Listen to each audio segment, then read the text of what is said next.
say welcome to everyone. Just let you know that from our perspective, the Community Land Trust, it isn't just a dwelling place initiative. Yes, we're trying to get one kicked off here, and we called it a regional CLT for a reason. We really want it to be regional, and to that end, we're having conversations in Holland, in Grand Haven, and Muskegon, and Newaygo, and statewide. We just got off a call this morning with a lot of our colleagues in Northwest Michigan, and Traverse City, and Charlevoix, and Harbor Springs, and Boyne City. Because we are trying to scale this up to as a statewide initiative, working with Gary Heidel. Yesterday, a number of us made a presentation to the Meta Board, which is a whole huge array of state agencies and organizations that are focused on trying to align and integrate and barrier bust state policies. Good luck.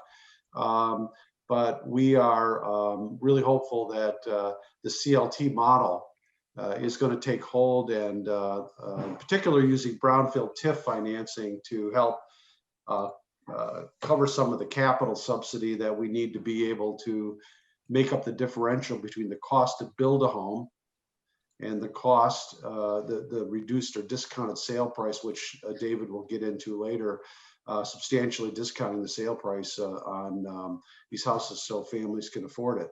And beyond, the model itself in terms of what it can do for an individual, for a group or a family, we think it's going to also hit well on a lot of statewide priorities and priorities of a lot of our organizations to address racial disparities in home ownership and wealth building, because persons of color are disproportionately represented in those lower income categories or demographics that CLT really is designed to serve in home ownership. So, and we're not just making that stuff up, we're actually seeing it across the United States in community land trusts that have been established. It's been around for 50 years. It's just not been around in Michigan very much.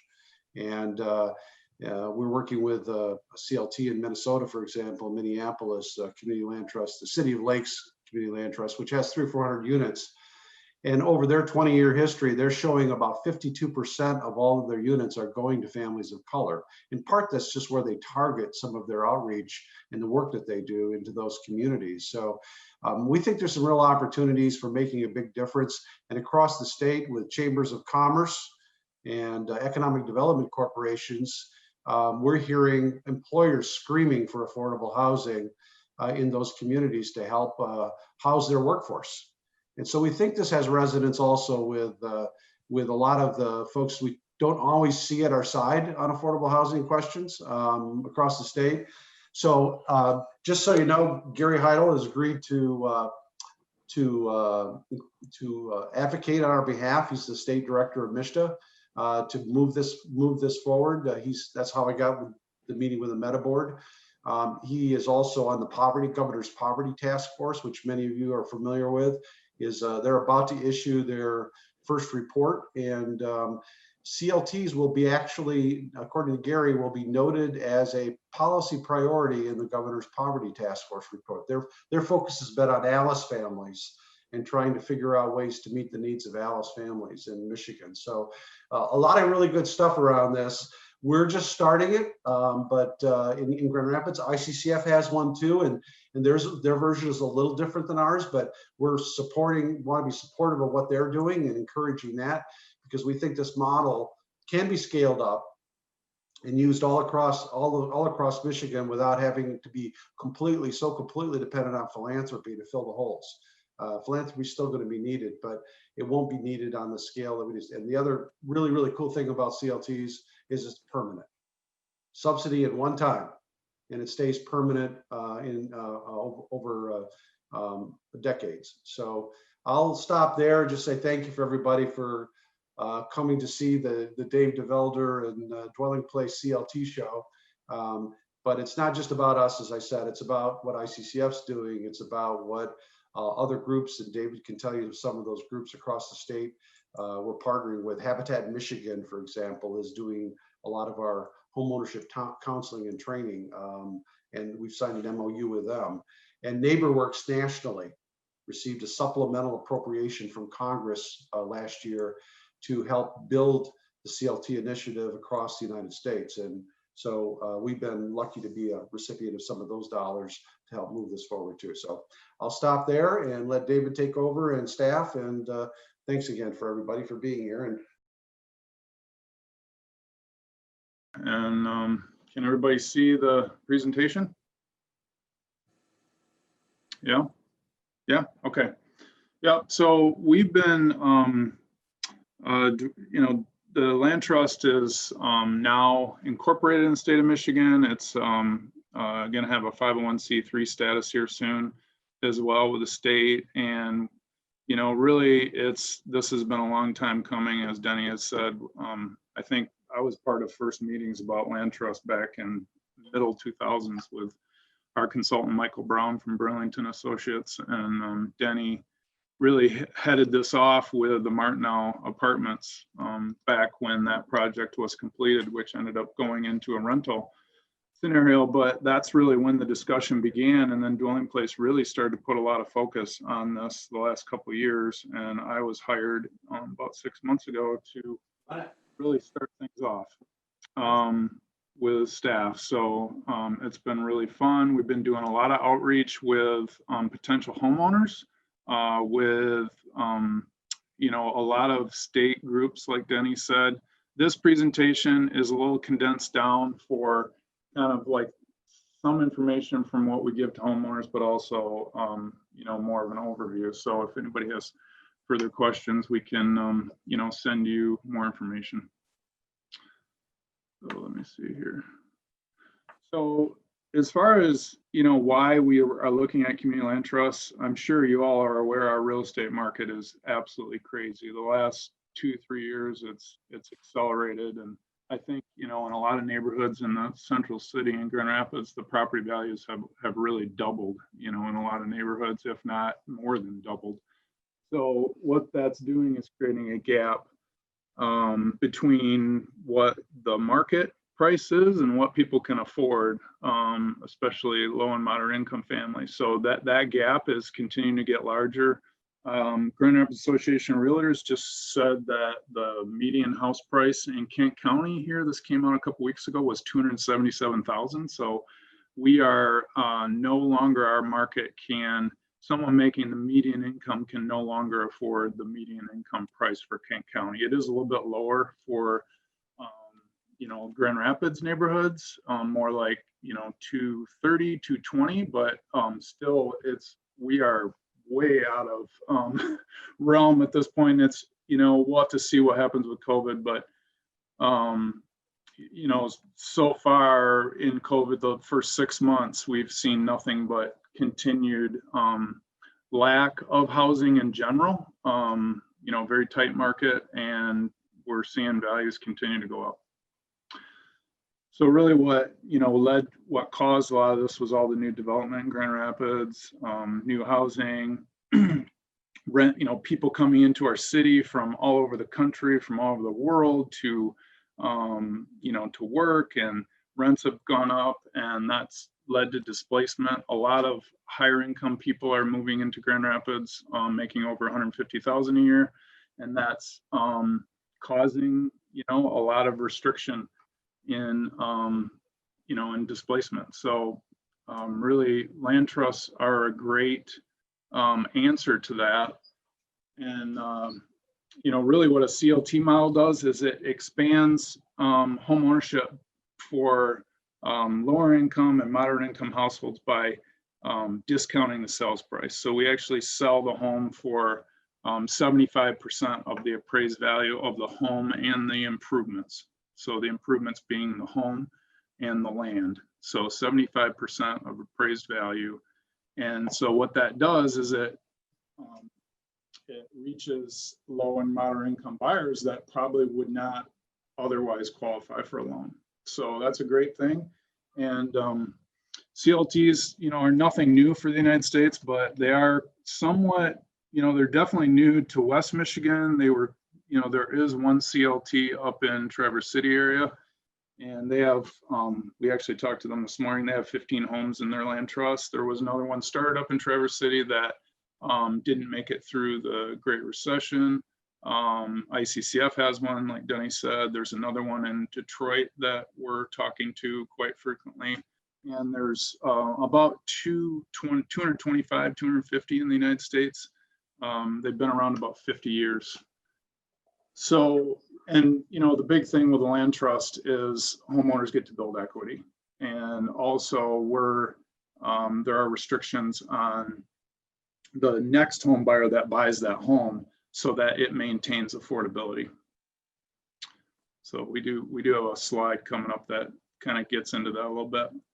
So on the resale, the CLT home is appraised and the owner receives all their principal payments plus 25% of appreciation during the time they own the home. So instead of getting 100%, they get 25% of the equity. They do get all the principal payments they've paid down on the mortgage.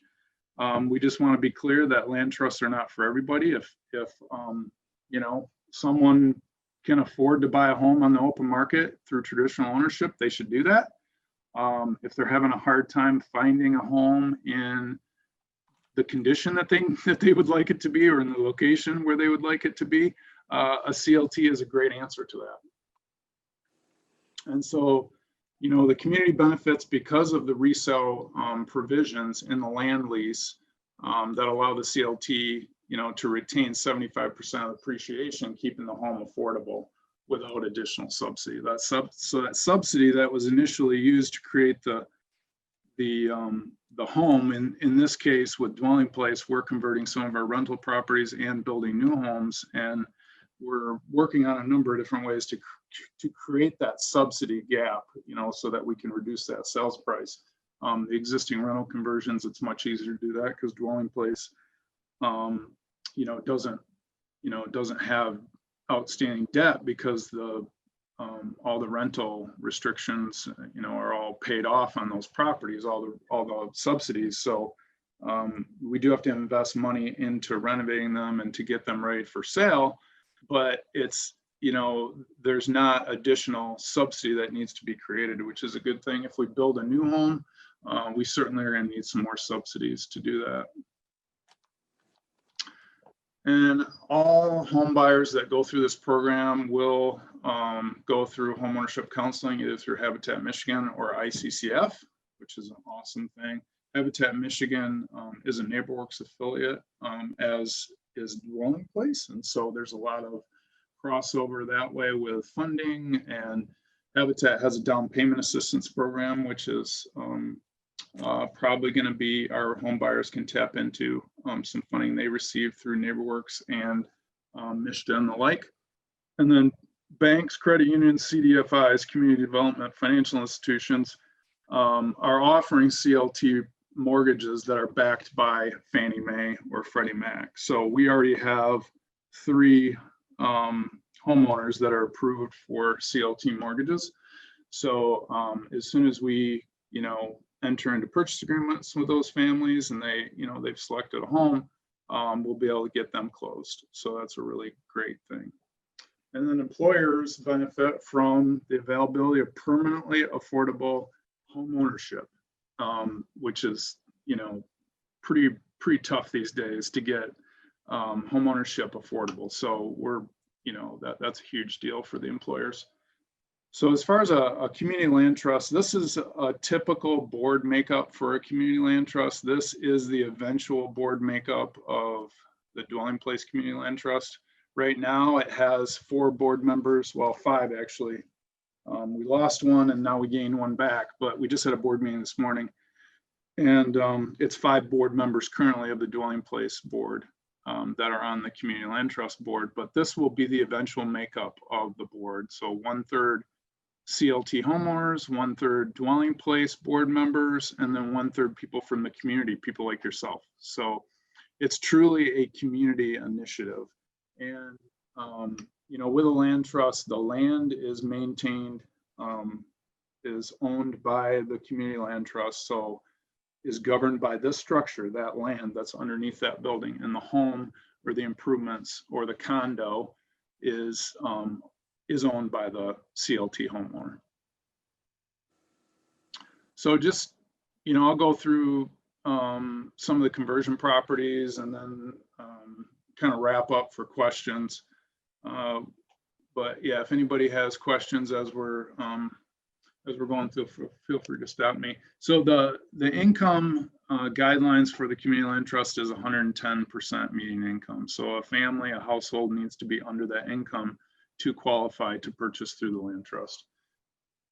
And we do have some developments that will be restricted at 80% of the median income. Martineau, New Hope, and Granville are all being converted into community land trust properties. Anybody who's renting in those developments will not have to leave. We're working with them to see if they want to purchase. If they don't want to purchase, they can continue to rent. So Martineau is 23 live work units in 2 different buildings right on Division, just south of Oaks, right at the corner of Oaks there. And these are artist lofts. And so here's some photos. We've had a lot of interest in this development. Very open, very airy, really unique spaces. And we have 2 vacants in this development currently that are being offered for sale. And then Granville Homes is along Granville Avenue, right across from the new Plaza Roosevelt, which is 10 single-family homes. And we also have 2 vacant homes in this development that are available to purchase. And then New Hope Homes, which are 6 duplexes, so 12 units total. This is down by between Franklin and Hall off Division. So as far as a launch, we have the 4 houses that are being renovated so that they can be purchased.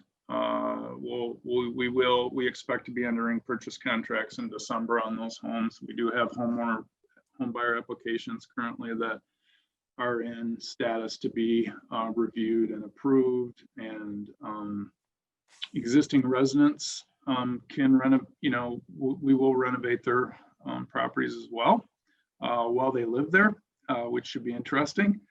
Some of the homes, Dwelling Places, the landlord, has been the property manager here for these developments for many years. So a lot of them are actually in really good shape, but some of them will still need some interior and exterior renovations. And then closings in early 2021. We're also going to be building new houses in Grand Rapids, Grand Haven, Holland, Newaygo. These are all areas that we're in conversations with different groups. And we will be breaking ground on some sites in Grand Rapids here in the next, hopefully the next couple months. And then some larger developments in those other cities that will take a little bit longer because of the financing that we're getting set up. So this is kind of an important slide, and this is really where you all come in. So we are partnering with nonprofit developers that produce affordable housing, someone like, well, we expect to be. We don't have any formal commitments yet, but we've had interest from some of the nonprofit developers. Obviously, ICCF has their own land trust, so they're going to do their own thing, and we're, talking to them weekly on their, on their CLT program. But there are other nonprofits that have expressed interest in putting their units into the dwelling place CLT. We've also had other, we've had actually one municipality that says they're going to start their own CLT. So we'll see how that goes, because this is quite a bit of work to get set up. Market rate developers can designate CLT units in their development. This happens all over the country. I was just out in Portland, Oregon recently and saw market rate developments that had community land trust units right in them. They were condo developments, and really were phenomenal. They were, the CLT units were funded with some type of subsidy, like from, the state or the federal government, and brought those costs of those units down to what someone making under 80% of the median income could afford. And that's like in Portland, Oregon, where the average house price is like $600,000. So it was really neat to see that. And then Seeds of Promise is also, they have reached out to a lot of their neighborhood and a lot of their renters, and they'd really like to see opportunities for their renters to be able to become homeowners. So we've engaged with them, and they've already had one builder that's put some small modular homes in their target area, and hopefully the land trust can do the same. Actually, one of our sites that we're going to start here in a couple of weeks is actually in the Seeds of Promise target area, actually, now I think about it. And then this is kind of new, and actually just I added this in here, and I don't know, this isn't even, I guess I use the word pilot because this is not even official yet, but I'm just going to go out on a limb. And a lot of land trusts do buyer initiated programs, which allows a buyer to go out on the open market to purchase a home. And we would provide a subsidy to bring that cost down for that home. So we'll be hopefully piloting a program to allow us to do that. I'm actually going to be working with some other land trusts around the country to help write that program. And that's been, a huge success in Minneapolis and other cities like Grand Rapids that have, where construction costs are high and it's a competitive marketplace. And so that allows us to really go anywhere. Obviously, it's price point driven, but that would be a really exciting thing. And then we're also working on a tax relief legislation to have the taxes be lower on community land trust property. So any questions? A lot of information here, and I kind of want to take a break. Anybody have any questions right now? Hey, David, there's a question in the chat, and I can read that off. Are the CLT mortgage terms typically come with a lower down payment? Are low credit scores needed to qualify? So we do, every family goes to, either Habitat Michigan or ICCF for homebuyer counseling. And at that point, the counselor works with them to try to figure out what they can afford. And if they need additional down payment assistance, the good news is ICCF has an individual development account matching program where they'll match dollar for dollar money put into a IDA account. Habitat Michigan, I was mentioning, has their own down payment assistance fund that is dedicated to the dwelling place community land trust. So that will be helpful in bringing those costs down even further from what actually is shown on this example slide. And what was the other part of that question? It was asking about low credit scores. Are they needed to qualify?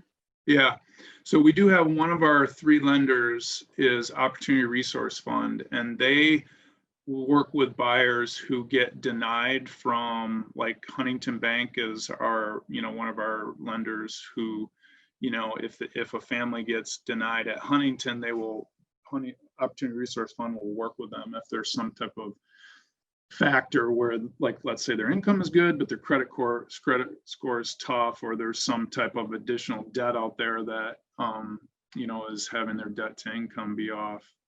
Opportunity Resource Fund may be able to help them. So that's, and ICCF has had good success with that so far with their community land trust. Op Fund has done, I think, the majority of their loans actually, because they're actually selling to some of their existing renters that rent in their homes that they acquired, that ICCF acquired. And the renters in some cases, weren't ever planning to be homeowners, but when ICCF bought their house from a hedge fund, they were able to work with those buyers. So it was really, really exciting to be able to do that. So this is a purchase example, which is kind of an average of what we're looking at. So just showing, how the formula works with a land trust. So if you had a house that appraised for 150, showing the 25% that is being taken off, potential down payment assistance might lead to $105,000 or $113,000 purchase price. And then just translating that into what the payment might be. Dwelling Place is still working on one of the items in this is showing a land lease fee and a condo fee. Those are subject to change. We're actually trying to finalize that here right now. And that land lease fee might be less. Condo fee actually might be more. So, you know, this is an example. And then this slide is tough. So I'm going to probably send this out so you all can review it. But this really shows what someone would potentially in a conservative real estate market, which ours is not a conservative real estate market, showing after 10 years the amount of equity that they would have in that home. Just so this is kind of outlining the difference between community land trust and traditional home ownership. In traditional home ownership, like we said, they would collect 100% of the equity. In a community land trust, they collect 25%. The other 75% goes to land trust so that we can continue doing our work and hopefully providing that opportunity to more homeowners in the future. So does anybody have any questions on this slide? So we can, you know, like I said, we can send this out to you. And then, you know, one of the beauties of a community land trust is even though the family is purchasing the home, the land trust is there to assist with any things that come up. You know, we're there just like Dwelling Place is with their, you know, with our renters. We're you know, a resource for them as hardship comes up, and to monitor how they're doing, and obviously make sure they're, you know, taking care of the home. We are not going to go into their home, but we might drive by. We might call them on occasion and just check in and say, hey, how are you doing? If they had a job loss or some type of hardship, we could potentially step in to help them. And for the foreclosure rate on community land trusts is about 0.5% over the last 40 years. So very, very few foreclosures, because if someone does get behind, a lot of times the CLT can step in to assist them in some way to prevent them from moving, you know, from losing their house. The bank can foreclose on a community land trust property, but often what happens is the community land trust will purchase the house back and actually purchase the house from the family so that they can get their equity sharing. And then as long as they're not behind too much on their payments, and then we can resell that to somebody else. So the no foreclosure thing is kind of a big deal.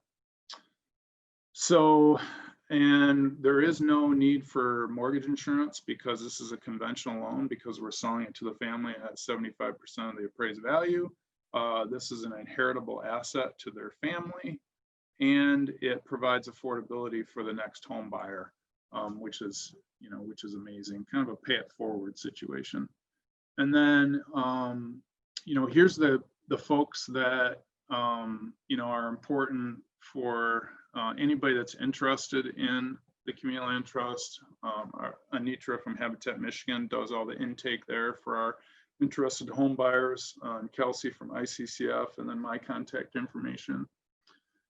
So that's all I have. So I'm going to open it back up and see if anybody has questions.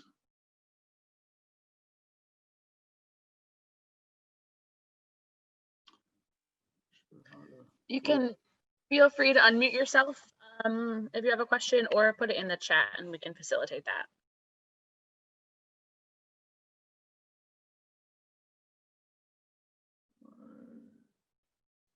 Stop share. There we go. Hey, David, did you talk about ongoing maintenance, let's say down the road 5-10 years in terms of the big ticket items? I don't know, I might have missed that. So we are, you know, either fully renovating the house or building a new house for them. So the maintenance should be pretty minimal the first 10 years.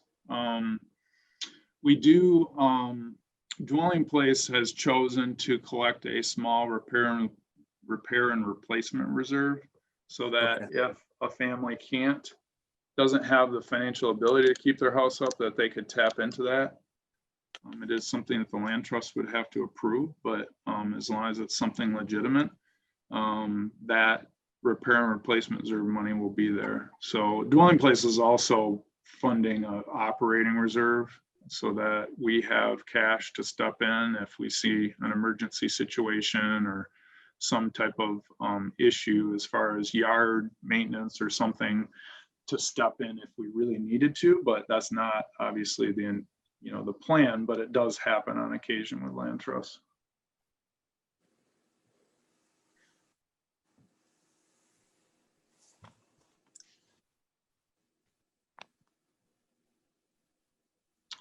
Well, I appreciate everybody coming to the meeting. And if no one else has questions, Denny, is there any other, it looks like you're still on the call. Is there any other comments you have?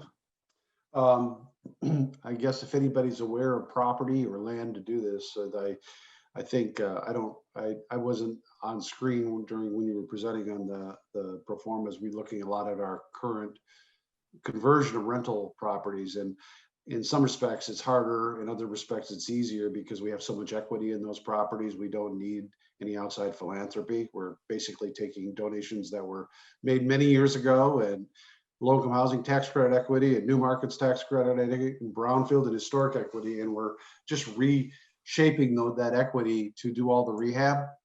And so even with all the rehab costs, we're still able to sell these at 75% of their appraised values and make it work without a nickel of philanthropy from anybody.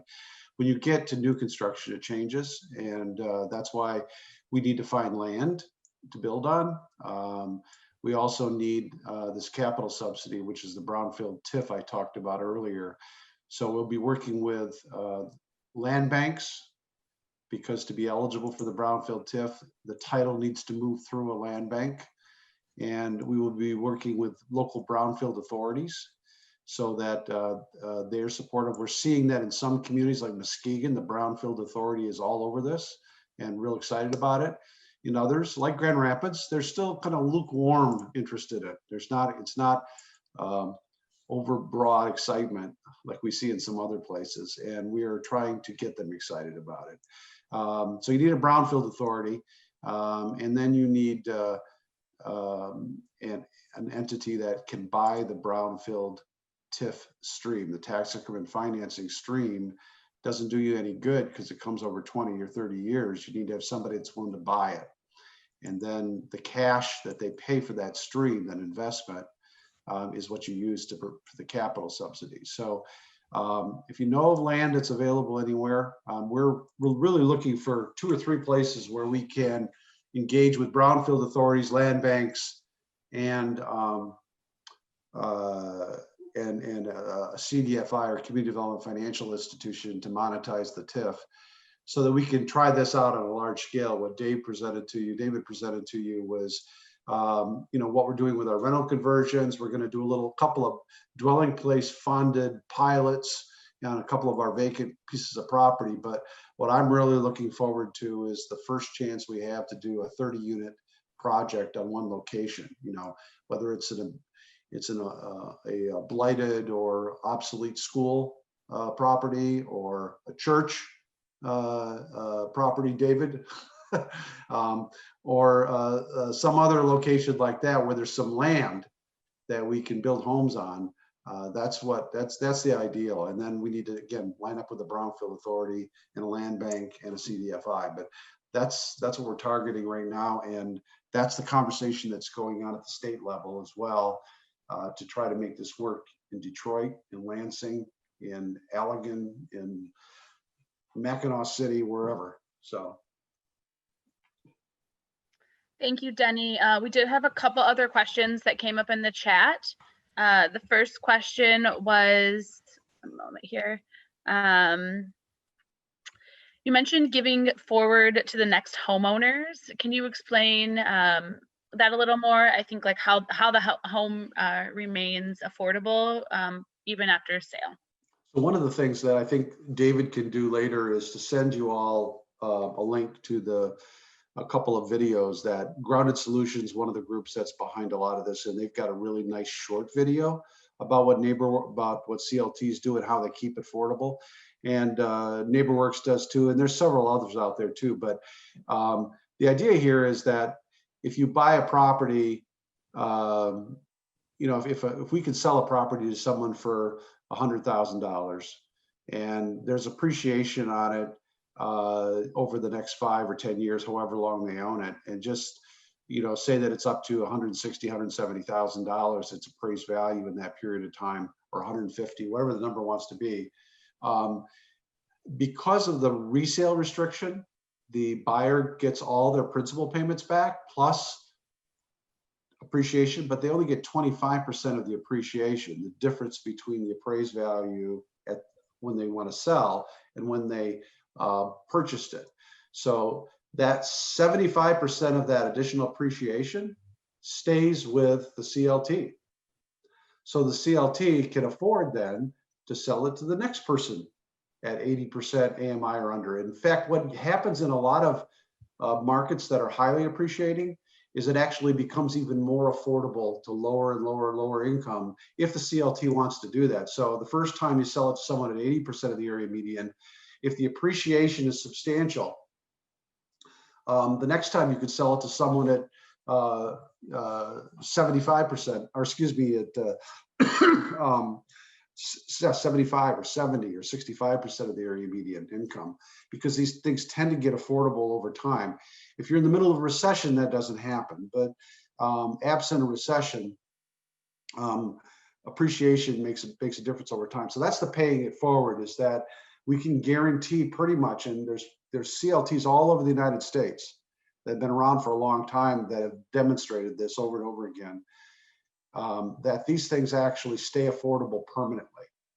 So it's not like, you know, you put all this philanthropy in, all this work into building a house and home funds or whatever else goes into building a house, and you sell it to someone, and then 5 years from now or 3 years from now, they walk away, they decide to sell it, and the market's gone crazy, and they make a windfall profit. Well, that's good for that particular family, but now you got to start all over. And you got to buy it in a more expensive market, and you got to build in a more expensive market, and you got to do it all over again. So nothing against those other models. This is a model where we can bring it to scale and only need a subsidy once and get a family started, help them to build some equity rather than paying rent. And then they can move on to conventional housing if they want to after that point in time, after they've built some equity of their own in this unit. So I think one of the other things we're seeing across the United States is in other groups is people don't tend to sell fast. They stay. They become part of the community there. And I think one last thing I'll just say about it too is we want to make sure that every single buyer knows what the heck they're doing. And so that's why there's a lot of orientation going up in front. And we are also working with the Bar Association here in Kent County, and we will be in other counties as well, because we want every single buyer to have legal representation in the purchase. So we're actually arranging for attorneys for free or very reduced cost legal support for every single buyer so that they're represented, not just depending on us to tell them what the story is. Long answer to your short question. Thank you, Denny. Hopefully that answered your question. Again, we'll send out those videos that Denny mentioned. You can also find a couple of them on our website, which I put in the chat as well. We do have 2 more questions. The second question being, if someone is interested, can they contact you now, and how does that process work? David? Yeah, anybody should contact me directly. And I'll also send out the available properties. They're not on our website yet, but they will be soon as far as which ones are available. But the best thing to do is to contact me, and then we can get folks into homebuyer education process. And you know, once they go through that and go through the mortgage approval process, they can look at properties. We will have in the near future here more information about the homes available, but at least send out the addresses. Great, thank you, David. And again, we'll include David's contact information as well as Habitat and ICCS home ownership education contact information in that follow-up email. A lot of information coming your way. Last question we have on here, and I think this is good for this particular group because we have a lot of community partners also working in the housing field. And that question is, how can someone join the board or be considered to join the board as a public interest representative? So I think the answer to that is we don't know yet exactly how that's going to work. We've had a couple of people express interest in it. And because the board size is limited to 12 right now, we can expand it later by changing the bylaws. What we're doing right now is just starting to collect names. We don't know if it's going to be a benefit to have, I mean, if this is regional, we're looking at regional. Is it going to be really important for us to have, if we got a project going in Newaygo, to have someone on the public interest side serving on the board from Newaygo to help us make that work in Newaygo and expand in Newaygo County, in Muskegon County or Ottawa County, in any of those. So the geography is important that we not have all Kent County people in those public interest roles. The home ownership, the homeowner, David explained that 1/3 homeowners. That's also going to come later. As soon as we sell some units, we'll start adding actual homeowners to the board.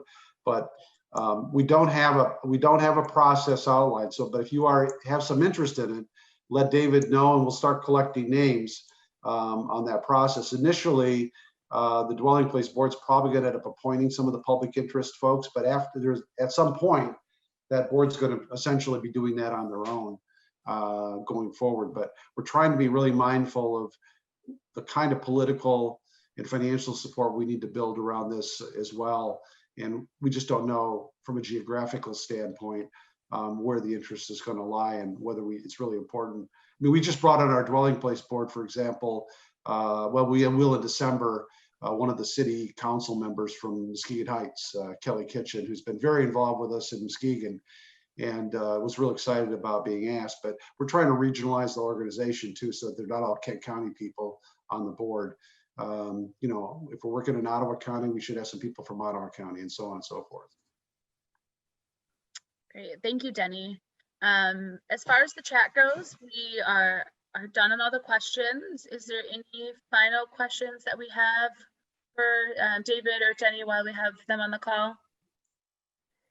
Yeah, I'd like to ask Denny how he's thinking about his retirement. Well, I'm retiring in July, and that's definitely going to happen. I can predict that one really well.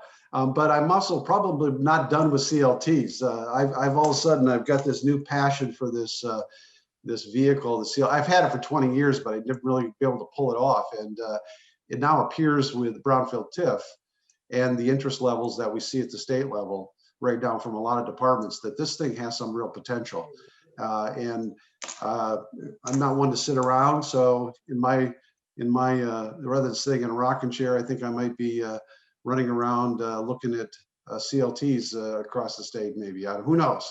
I have no idea right now, but July 31st is my last day at dwelling place. I'm leaving it in really good hands with David and whoever my successor is going to be. The search committee is working on that, but I'm excited for dwelling place in terms of where it's at right now and its capacity to be able to pull this off. I think it can do it as good as any organization in the state to get this up and running. We do have some need. I saw Jim Talent on the call earlier here. I don't know if he's still on it or not, but we're going to need to get some political support to get the brownfield authorities to wake up to this, because they need to change their narrative about how brownfield TIF, it's not just commercial and retail development that creates jobs. And we also know that employers can't continue to operate effectively or expand their businesses without housing, affordable housing for their employees. So that's starting to resonate across the state, that theme and that narrative. So we keep repeating it. We need a good tagline. So those of you who are more creative, come up with something that we can get into Governor Whitmer's ear. Will do. Thank you.